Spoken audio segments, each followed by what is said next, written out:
service. I'm sorry I didn't know. It is a pleasure to meet you.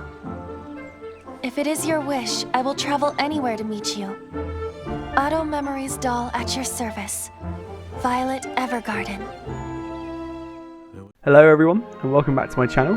Today, I wanted to spend some time talking about the first season of Violet Evergarden, which I stumbled upon on Netflix.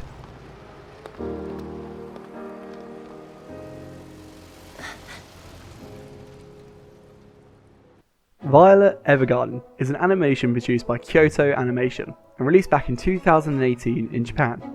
It was adapted from a light novel of the same name and came to Netflix recently this year. So far there is one season consisting of 13 episodes and a movie which acts as a sequel to season 1. Recently there was an announcement that a second season is also in production. The story centres around a girl with the name of Violet Evergarden, a girl who was recruited early into her life for the military and was used as nothing but a tool of warfare. With the war now over and people returning to their original lives, Violet tackles the hardship of no longer following orders from her beloved general, who she dearly cherished, and must find a way to now live for herself, and not for war. She becomes an Auto Memories doll for the postal service, whose job it is to write letters on behalf of those unable to, and to send them onward to the recipient they desire.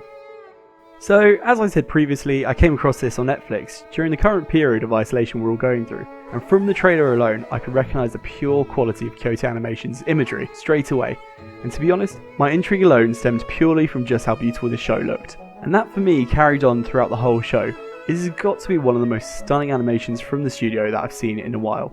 The background, scenery and characters make the show almost therapeutic.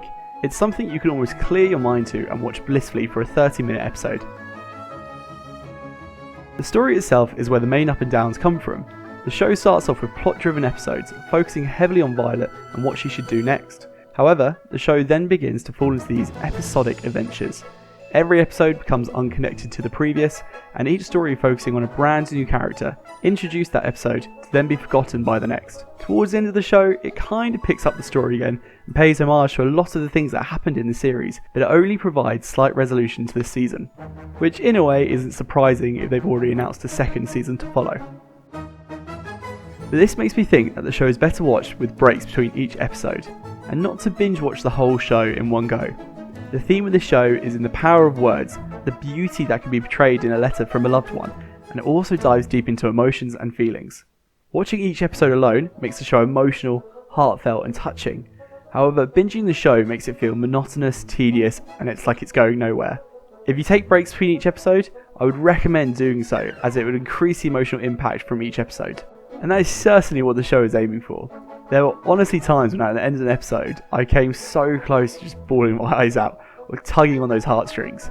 When the show excels, it really does so with thought-provoking, heartfelt dialogue.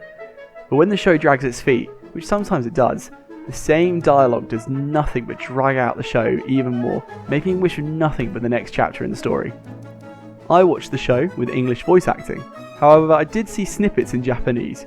I can say that the main cast for the English dub works very well. Violet's voice actor almost seems like she was made for this character. I did find the voice actors for minor parts, mainly children, were almost grinding to listen to, however.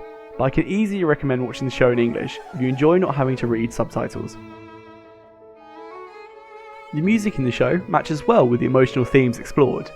The music definitely plays a deep part in making the show as heartfelt as it is, with some great melodic pieces which you could easily listen to on their own.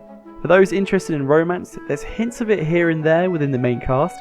However, the theme of love is mostly explored within the minor cast that are featured in singular episodes. So if romance is a must for you within your main cast, you may not want to hold your breath on this one.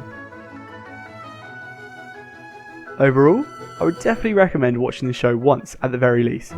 I don't think there is much replay value to the story once you've seen it. However, I believe in breaks this series can serve as a refreshing and endearing watch. And with season 2 on the way, I can certainly say I want to know a little bit more about where they're taking the show next.